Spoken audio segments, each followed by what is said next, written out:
আবারও ইতিহাস সৃষ্টি করলেন পাকিস্তান সেনাবাহিনীর প্রধান জেনারেল আসিম মুনির।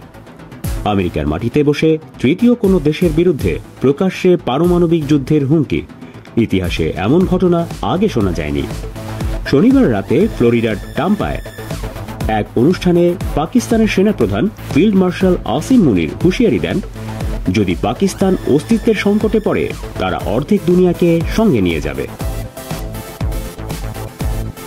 তিনি বলেন, আমরা পারমাণবিক শক্তিধর দেশ, যদি মনে করি আমরা শেষ হতে যাচ্ছি তাহলে অর্ধেক দুনিয়াও সঙ্গে নিয়ে যাব। মাত্র 1.5 মাস আগেই হোয়াইট হাউসে মার্কিন প্রেসিডেন্টের সঙ্গে একান্ত বৈঠক করেন পাকিস্তানি সেনাপ্রধান। রাষ্ট্র বা সরকার প্রধানের বাইরে কোনো সেনাপ্রধানের হোয়াইট হাউসে মার্কিন প্রেসিডেন্টের সাথে লাঞ্চের ঘটনা ছিল ইতিহাসের নতুন এক ঘটনা। সে সময়ে বিশ্লেষকরা বলেছিলেন, আসিম মুনিরকে ট্রাম্পের লাঞ্চে দাওয়াত করা শুধু প্রথা ভাঙা নয়, বরং নতুন প্রথার সৃষ্টি হল। এরই ধারাবাহিকতায় 1.5 মাসের মধ্যে দ্বিতীয়বার আমেরিকা সফরে গেলেন মুনির।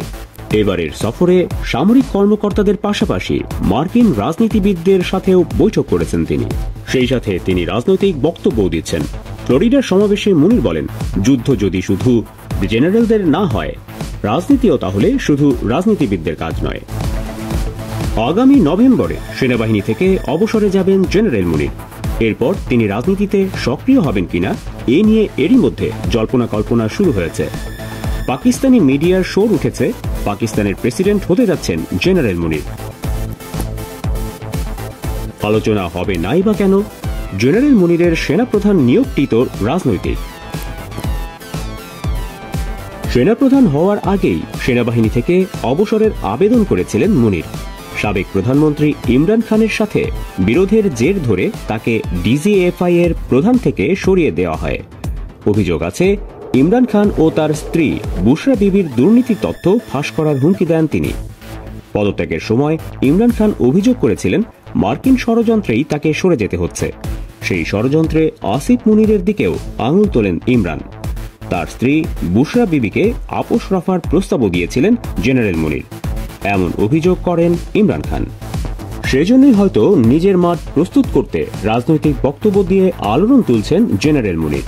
ফ্লোরিডার সমাবেশে তিনি বলেন, ভারত সিন্ধু নদীতে বাঁধ দিয়ে পাকিস্তানের পানি বন্ধ করলে সেই বাঁধ ক্ষেপণাস্ত্র মেরে গুড়িয়ে দেওয়া হবে। পাকিস্তানি গণমাধ্যমগুলো জানায়, মুনির বলেছেন, আমাদের হাতে ক্ষেপণাস্ত্রের কোনো ঘাটতি নেই।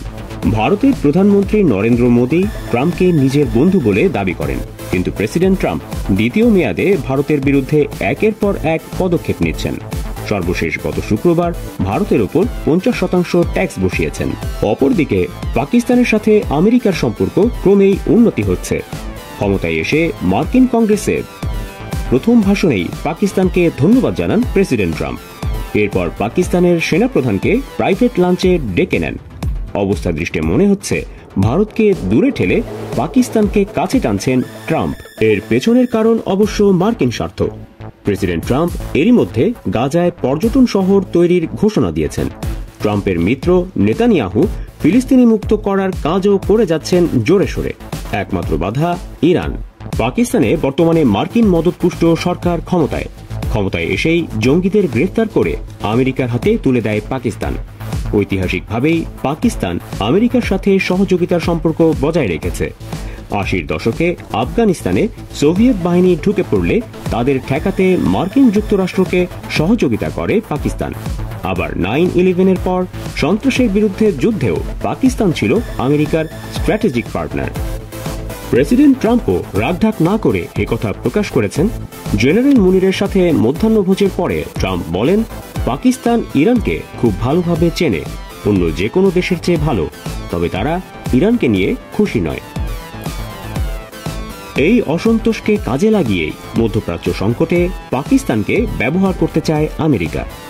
পাকিস্তানের পার্লামেন্টে কোনো দলেরই একক সংখ্যাগরিষ্ঠতা নেই।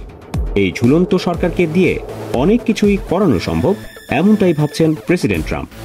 আর সেখানে জেনারেল আসিম মুনির হতে পারেন ট্রাম্পের ট্রাম্প কার্ড। ভারতের সাথে যুদ্ধের পর এমনিতেই পাকিস্তানে মহানায়কে পরিণত হয়েছেন তিনি। ৬৬ বছর পর একজন পাকিস্তানি জেনারেল পেয়েছেন ফিল্ড মার্শাল খেতাব। যদিও জেনারেল মুনিরের প্রেসিডেন্ট হওয়ার সম্ভাবনা এক বাক্যে উড়িয়ে দিয়েছে পাকিস্তান সেনাবাহিনী। পাকিস্তান আইএসপিআর এর মহাপরিচালক জেনারেল আহমেদ শরীফ চৌধুরী বলেন, সেনাবাহিনীতে থেকে মুনিরের প্রেসিডেন্ট হওয়ার কোনো সুযোগ নেই। আর পাকিস্তানের প্রধানমন্ত্রী শেহবাজ শরীফ বলেন, মুনির কখনো পাকিস্তানের প্রেসিডেন্ট হতে চাননি।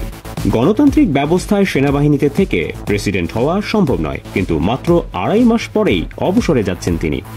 এরপর বেসামরিক ব্যক্তি হিসেবে রাজনৈতিক দলে যোগ দিতে কোনো বাধা থাকবে না। আর আসিম মুনিরের মতো একজন ৫ তারকা জেনারেলকে কে না দলে পেতে চাইবে।